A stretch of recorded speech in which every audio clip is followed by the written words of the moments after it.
Hey, what's up, guys? Just gonna do a little review on my 2011 Kawasaki Vaquero 1700. Bought this bike. It was almost new. It had 800 miles on it. A guy won it in a raffle and didn't ride it much. 800 miles on it.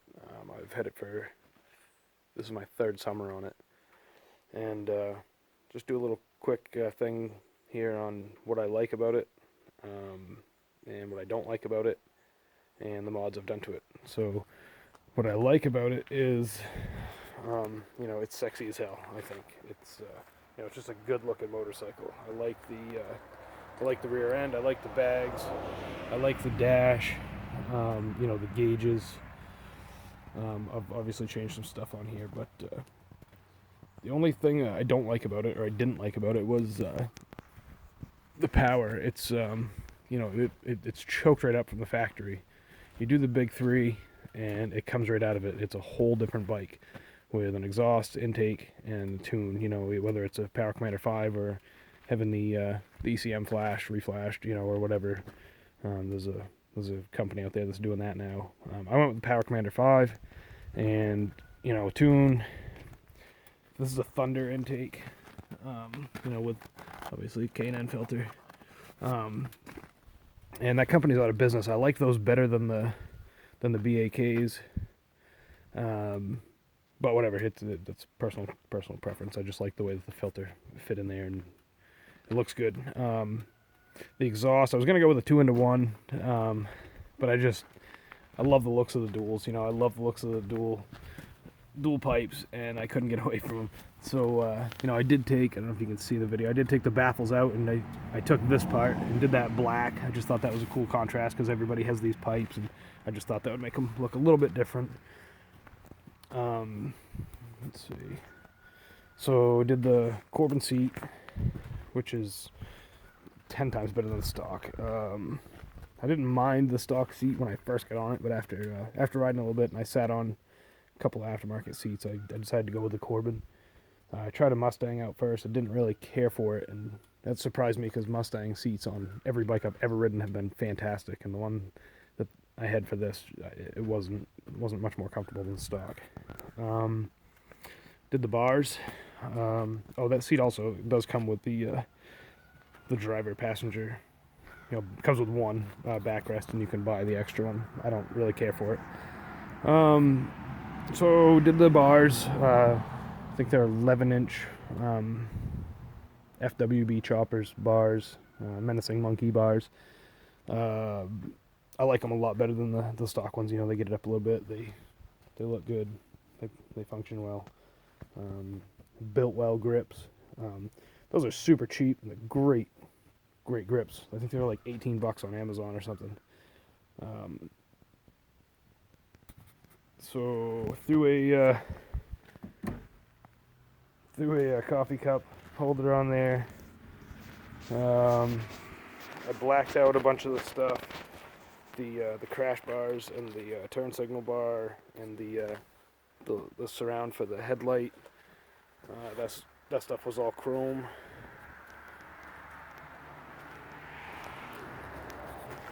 Did these lights here. These are tough lights, bright as hell. Did a LED bulb in the stock headlight, which works really well. All together they work fantastic. I go to work super early in the morning, and they really light the fields up on the side of the road. You see the deer before they run out in front of you. I did the lights in the back here. There was a big ugly thing with a big bracket with turn signals and like this big ugly cowbell looking thing for the plate. So I yanked that off and I bought this. This kit was on Amazon, and it was a couple $100 when I bought it. I don't even know if they're in business or if they sell these anymore. Last time I looked, they weren't doing them on Amazon. It was running lights, brake lights, and turn signals. There's like 3 different, there's amber, like the regular red, and then a bright red. And the regular running lights, the tail lights, got messed up on the left side. Some of them shorted out or something happened. They stopped working, about half of them.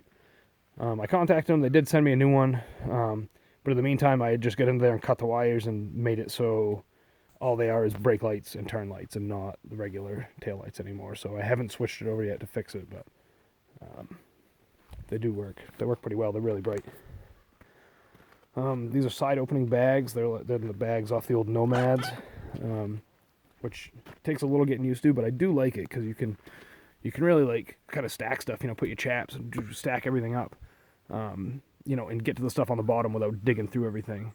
I did make this, probably can't see it right now, but there's some LED lights up in the top up here, charging ports for cell phones, whatever, and I wired that in using a battery tender plug, so I can just plug that into my battery tender plug. When I pull the bag off, you can just unplug it. Now I will say that the downfall to these side opening bags is this side, because it's on a block of wood right now. When it's not, this thing's flopped right over, you know, and it does get hard to stack this stuff typically. My girlfriend has this side, and I stand the bike up, you know, and hold it up while she's doing her thing if she's packing a lot of stuff in there. I did add a holster in there for one of my 1911s. It's a paddle holster, and I pulled the paddle off and ran a couple of bolts with what holds the paddle on. I don't know if you can see them down there. You know, and that's how I bolted those on. Dirty in there, huh? I'm not supposed to see that. So anyways, yeah, so there's that. When I did the intake, on this side they sell like a matching one or whatever. You can do a bunch of different stuff. I just made this piece out of the piece of that aluminum, the little holes in it, and I mounted the switch for my my running lights on there. Floorboards work good. I mean, this thing runs good, shifts good, you know, it pulls good. With the intake and exhaust and tuner, it definitely is a whole different bike. I ride with, you know, tons of Harleys and everything, you know, Japanese bikes and, you know, big metric cruisers and Victories and whatever. And there's not a lot of, you know, big touring bikes that will roll, you know, when you really start getting onto them. There's not much that'll outrun this thing unless it's something that has, you know, some serious money dumped into it. I like it. You know, it runs good, it goes good, it pulls hard, it loves the RPMs. It's a great motorcycle. Let's see. Oh, the stereo. So I did these adapters. These come from a company, I believe it's called Advanced Engineering, or Engineered Adapters, maybe. Anyway, it's Randy Brewster is the guy's name that started the company. And he's got a 3D printer, and he prints this thing right here off. So if you take this out, there's a big adapter on here. You don't have to cut anything. You just take the old speakers out, which are little like 5-inch speakers. Pull those out, and then there's like a little plate on there. You pull that off, and you bolt these on. After you bolt those on, you can put 6.5-inch speakers in them. And there's a lot of different ones that fit. Some of them you have to trim a little bit. These ones worked fine. He has a list of them, the ones that work, the ones that don't. So I did that. You can't see the amp because it's mounted on top of the head unit under the fairing. You can see the wires running to it. But it's a Cerwin Vega B54 4-channel. And it's a nice amp because it's a 4-channel, and you can do both channels. You know, adjust the settings separately. So you know, you can set up the front speakers so they sound good, and then you can add. Randy makes some adapters that you can cut a hole and mount speakers here, or you can put speakers in the bags. Some people cut holes behind the bags, have the speakers facing in towards the tire. I haven't really decided what I'm going to do yet. It sounds really good the way it is for me, but I will add. You know, I did the 4-channel amp. I do plan on adding speakers in the rear eventually. So yeah, that's about it, guys. I'll fire it up for you real quick so you can hear it.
Yeah, so I think it's a great motorcycle. The only downfalls to this bike that I hear people complaining about is I've heard people say like the dash, it feels cheesy, like it rattles. What I found is this piece is what rattled on mine. Right down here, it was just a little too close to the tank, so when it vibrated, it made a noise. I just pulled it off and sanded this down a little bit to make it so it didn't touch the tank and don't have an issue. And then the power, people are saying, they don't have enough power from the factory, which they're right. They are choked up. I mean, they still run good, they still go good, they'll still fly, they'll do whatever you want. But for those of you who like, getting the most out of your vehicles, your bikes, whatever, definitely got to do the big three. And the stuff's not cheap. That Thunder intake was pretty decent when I bought it. They're out of business now, so there's a few other ones out there. They're all pricey though. The pipes are pricey. Geez, I think they're like $550 just for the Vance and Hines slip-ons. And I wanted to go with the 2-into-1. They make a Pro pipe, and Freedom, I believe, makes a 2-into-1 now. But honestly, I can't get away from the duals. I love the looks of the dual exhaust. These things sound good, and I figured, you might gain a couple horsepower, but you can deal with it. It runs good now. It goes good. It's tuned. I like it. It's a nice bike. All right, guys. Well, thanks for watching. I am Uncle Rob. Give me a like if you want, or subscribe. I do a bunch of videos on different bikes, stuff that I've owned, stuff that I've built, problems people might have when I'm working on something. I'll try to do a quick video. Alright guys, thanks a lot.